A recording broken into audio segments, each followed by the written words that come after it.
देश की संपत्ति बेचने वाले गद्दार होते हैं। वो लोग गद्दार होते हैं जो कोरोना की महामारी में भ्रष्टाचार करते हैं। वो लोग गद्दार होते हैं, वो जयचंद की औलाद होते हैं जो प्रभु श्री राम के मंदिर के निर्माण में चंदा चोरी करने का काम करते हैं। इसलिए मैंने भारत के मुख्य चुनाव आयुक्त को यह पत्र लिखा है और देश के करोड़ों हिंदुओं को गाली दिए जाने के खिलाफ मोदी जी, जेपी नड्डा जी और आदित्यनाथ जी से स्पष्टीकरण मांगा जाए। भारतीय जनता पार्टी के उस विधायक राघवेंद्र सिंह को चुनाव लड़ने से प्रतिबंधित किया जाए। इसको लेकर मैंने ये पत्र लिखा है और मैं पूछना चाहता हूं फिर से एक बार देश के प्रधानमंत्री आदरणीय नरेंद्र मोदी जी से, उत्तर प्रदेश के मुख्यमंत्री आदरणीय आदित्यनाथ जी से कि आप कृपा करके बताइए, क्या करोड़ों हिंदुओं को इस प्रकार गाली देने की छूट आपने दी है? आप बताइए कृपा करके। मैं निवेदन कर रहा हूं आपसे, आप बताइए, क्या जो बीजेपी को वोट नहीं देगा वो गद्दार है क्या? वो जयचंद की औलाद है क्या? वो मुसलमान की औलाद है क्या? क्या वो हराम, आगे का शब्द फिर कह रहा हूं, नहीं बोल सकता, ऐसी गालियां दे रहे हैं आपके लोग? देश के करोड़ों हिंदुओं का अपमान कर रहे हैं।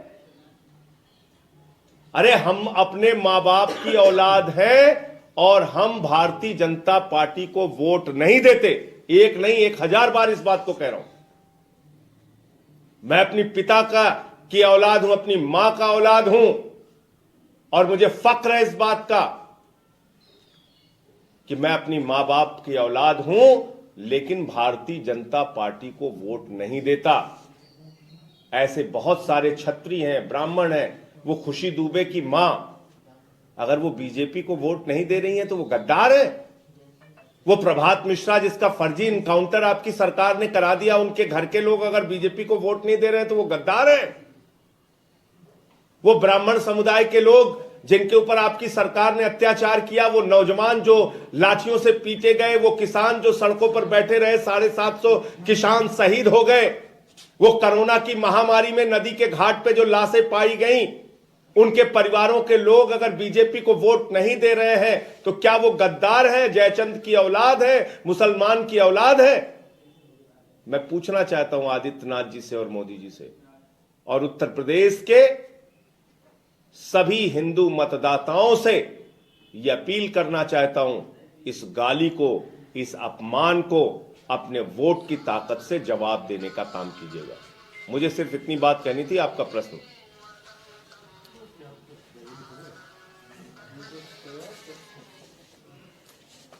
देखिए, भारतीय जनता पार्टी ने पहली बार ये बात कही नहीं है। भारतीय जनता पार्टी जब से चुनाव में उतरी तब से तुष्टीकरण की नीति पर काम करती है। तो क्या ये पहला बयान है जिसको आप निंदा कर रहे हैं? ऐसे तो बहुत से बयान आते रहते हैं। नहीं, ऐसे बहुत से बयानों को मैंने पहले भी निंदा की है, लेकिन क्योंकि देश का संविधान और चुनाव आयोग हमको निष्पक्ष मतदान की छूट देता है। भारत का निर्वाचन आयोग कहता है कि आप स्वतंत्र होकर किसी भी दल, किसी भी पार्टी, किसी भी निर्दलीय उम्मीदवार को अपना वोट दे सकते हैं। यह मैं नहीं कह रहा हूं, यह देश का संविधान और भारत का निर्वाचन आयोग कह रहा है। तो क्या किसी दल के नेता, क्या भारतीय जनता पार्टी वालों को यह कहने का अधिकार है कि करोड़ों हिंदुओं को हम गाली देंगे जो वोट नहीं देंगे बीजेपी को, और जो बीजेपी को वोट नहीं देंगे वो मुसलमान की औलाद है क्या? वो जयचंद की औलाद है क्या? इस देश में बहुत बड़ा दलितों का वर्ग है जो बीजेपी को वोट नहीं देता। बहुत सारे पिछड़े वर्ग के लोग हैं जो बीजेपी को वोट नहीं देते। बहुत सारे क्षत्रिय समाज के लोग हैं जो बीजेपी को वोट नहीं देते। बहुत सारे ब्राह्मण समाज के लोग हैं जो बीजेपी को वोट नहीं देते।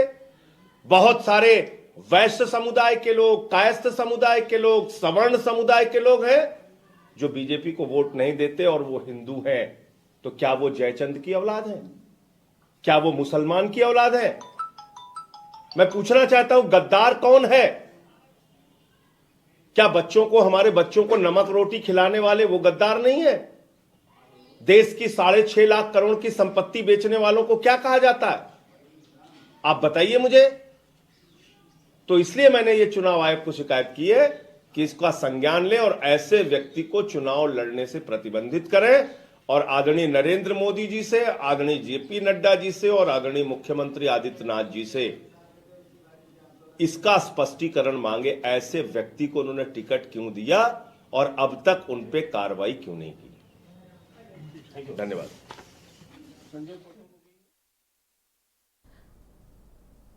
तो देखिए, संजय सिंह को सुन रहे थे जो कि बीजेपी